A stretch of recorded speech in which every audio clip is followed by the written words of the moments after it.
Amanpour जंगल में सभी पक्षी बहुत ही मेहनती थे।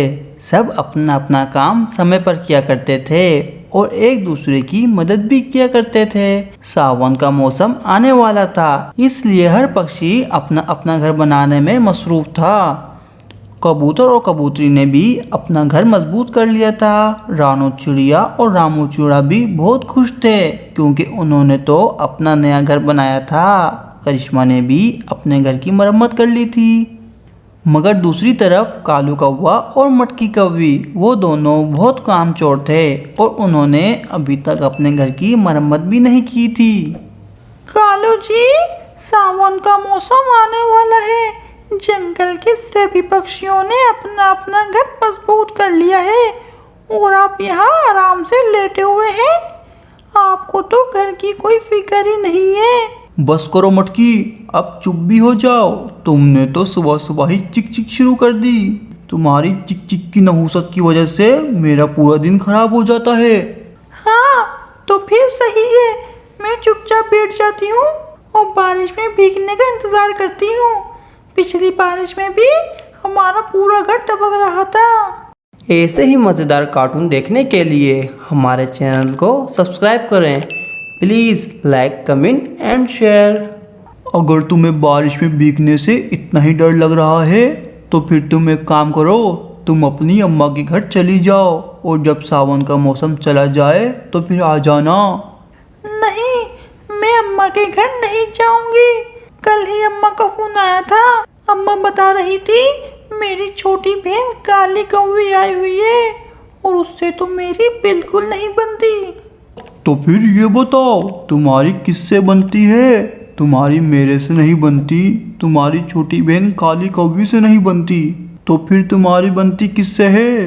कालू, तुम ये फालतू बातें करना छोड़ो और जाकर घर बनाने का सामान ले आओ।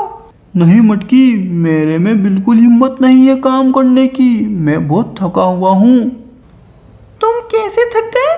2 दिन से तो तुम काम पर भी नहीं जा रहे हो, बस सोते ही रहते हो।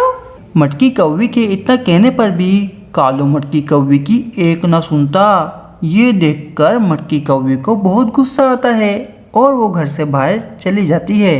मटकी कौवी सारा दिन जंगल में घूमती है और रात होने को आती है। इतनी ही देर में तेज तूफानी हवा चलना शुरू हो जाती है और देखते ही देखते बारिश शुरू हो जाती है। मटकी कौवी बारिश में भीग रही थी।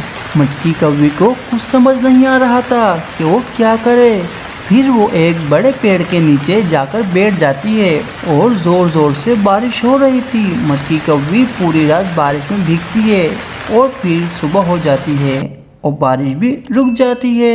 मटकी कौवी अपने घर की तरफ चलती है और घर जाकर दरवाज़ा बजाना शुरू कर देती है। खोलो खोलो, कालू जी दरवाजा खोलो। अरे ये तो मटकी की आवाज़ है। फिर कालू कौवा दरवाज़ा खोल देता है और मटकी कौवी अंदर आ जाती है। मटकी, सब कुछ ठीक तो है? तुम इतनी सुबह सुबह अपनी अम्मा के घर से वापस आ गई? कालू जी, कुछ भी ठीक नहीं है। कल मैं अपनी अम्मा के घर नहीं गई थी। क्या तुम कल अपनी अम्मा के घर नहीं गई थी? तो फिर कहाँ गई थी? कालू जी, मैं तो जंगल में ही थी। मुझे क्या पता था कि रात को ही बारिश आ जाएगी। मैं पूरी रात बारिश में भीगी हूँ, जिसकी वजह से मुझे बहुत तेज बुखार हो गया है। आप डॉक्टर ने करिश्मा चिड़िया को बुला कर ले आए, वो मुझे दवा दे देगी। फिर कालू कौवा तुरंत करिश्मा चिड़िया को बुलाने के लिए उसके घर चला जाता है। ऐसे ही मज़ेदार कार्टून देखने के लिए हमारे चैनल को सब्सक्राइब करें। Please like, comment and share. Doctor ने करिश्मा, मेरी पत्नी कल रात बारिश में भीगने की वजह से बहुत बीमार है। आप जल्दी चलें मेरे साथ और जाकर उसे दवा दें। मेरा दिल बहुत घबरा रहा है, कहीं मटकी कौवी को कुछ हो ना जाए। कालू भैया, परेशान न हो। बारिश में भीगने की वजह से ठंड लग गई होगी, जिस वजह से उसे बुखार हो गया होगा। मैं अभी जाकर मटकी कौवी को दवा दे दूंगी, वो दवा खाकर बहुत जल्द ठीक हो जाएगी। फिर करिश्मा चिड़िया कालू कौवे के साथ उसके घर चली जाती है और वहां जाकर मटकी कौवी को दवाई खिला देती है। दवा खाते ही मटकी कौवी ठीक होकर खड़ी हो जाती है। कालू कौवा ये देखकर बहुत खुश होता है और डॉक्टर ने करिश्मा चिड़िया का शुक्रिया अदा करता है।